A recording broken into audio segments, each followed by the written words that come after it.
बिस्मिल्लाहिर्रहमानिर्रहीम। अल्लाहुम्मा सल्ली अला सय्यिदिना मुहम्मदिन व अला आलिहि व अस्हाबिहि व बारिक व सल्लम अलैहि। अस्सलामु अलैकुम रहमतुल्लाहि व बरकातहू।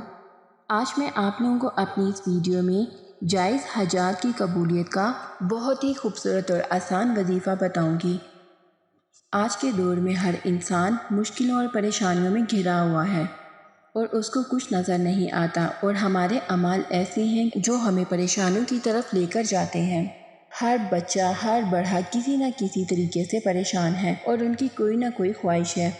आज मैं आपको जो वजीफ़ा बताऊंगी, इसको अपनी जायज़ ख्वाहिशात के लिए करिएगा, क्योंकि इसमें बहुत ही ज़्यादा कबूलियत है। और ये वजीफ़ा हज़रत यकूब अलैहिस्सलाम भी किया करते थे, और जो वजीफ़ा हमारे नबी या हमारे पैगंबर करें तो उसमें मज़ीद बरकत और तासीर आ जाती है।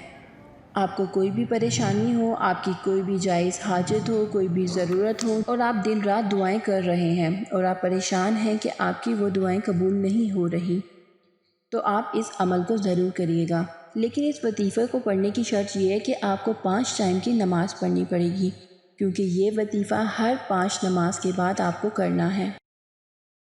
आपने हर फ़र्ज़ नमाज के बाद इसको कसरत के साथ पढ़ना है। वो कलिमात कौन से हैं? या कसीरल खैरी व या दाइमल मारूफ, या कसीरल खैरी व या दाइमल मारूफ, या कसीरल खैरी व या दाइमल मारूफ। आपने इन कलमात को कसरत के साथ पढ़ना है, और शर्त ये है कि आप अव्वल और आखिर 11-11 मरतबा कोई भी दूध पाक पढ़ें, चाहे वो छोटा दरूद हो चाहे वो बड़ा दरूद हो, और पूरे खलूस नीयत के साथ और पूरी तवज्जो के साथ इसको पढ़िएगा, ताकि आपका अल्लाह के साथ डायरेक्ट कांटेक्ट हो सके और आपको फ़ील हो सके कि अल्लाह आपकी दुआ सुन रहा है। और जब आपको ऐसा महसूस होगा कि अल्लाह आपकी दुआ सुन रहा है, तो वो उसको कबूल भी करेगा। हमारी दुआएं क्यों नहीं कबूल होती? क्योंकि हमारी दुआओं में लापरवाही होती है। हम अपने रोज़मर्रा के सारे काम करते हैं, लेकिन जब हम अपने अल्लाह के हजूर खड़े होते हैं तो हम अपनी नमाज में भी इस कदर जल्दी करते हैं कि नमाज का सही तरीके से हक़ ही अदा नहीं होता। हम दुआ में भी इसी तरह जल्दी करते हैं कि बस जल्दी जल्दी से दुआ मांग लो, वो तो सुन ही लेगा। वो सुनता है, ज़रूर सुनता है, लेकिन वो वही दुआ सुनता है जो दिल से निकली हो। दुआ मांगे इस तरह मांगे कि उसकी आह अर्श तक जाए, अर्श हिला दे।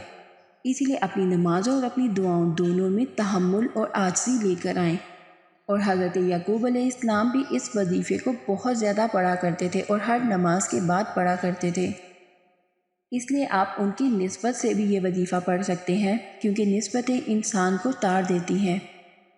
फ़र्ज़ नमाज के साथ आप अव्वल आखिर दूध पाक के साथ इन कलामात को पढ़ेंगे, और उसके बाद सर सजदे में रख कर अपने अल्लाह के हजूर गिड़गिड़ा कर अपनी हाजत के लिए दुआ करिएगा।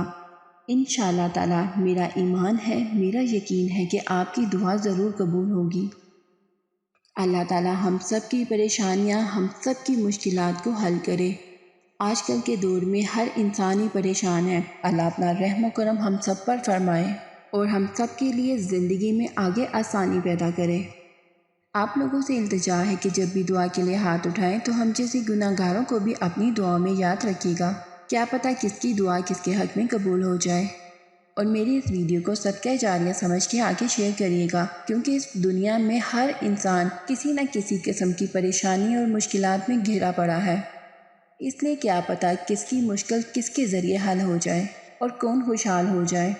इसलिए इसको सदका जारिया समझ के ज़रूर शेयर करिएगा। मिलते हैं नेक्स्ट वीडियो में। अल्लाह हाफ़िज़।